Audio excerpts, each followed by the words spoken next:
Hüseynə və görsün ta ol Zəhra mən qulam Hüseynə. Aram olsun qəlbim, bitib getsin dərdim, deyim etdin dəvət məni ağa mən gəldim.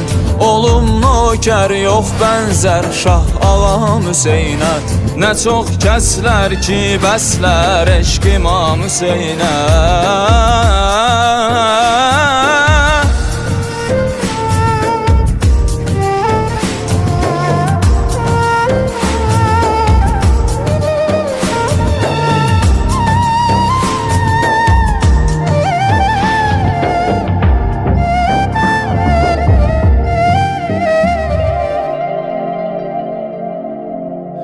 Ümidim var ki gün gələr, aləmi nur tutar,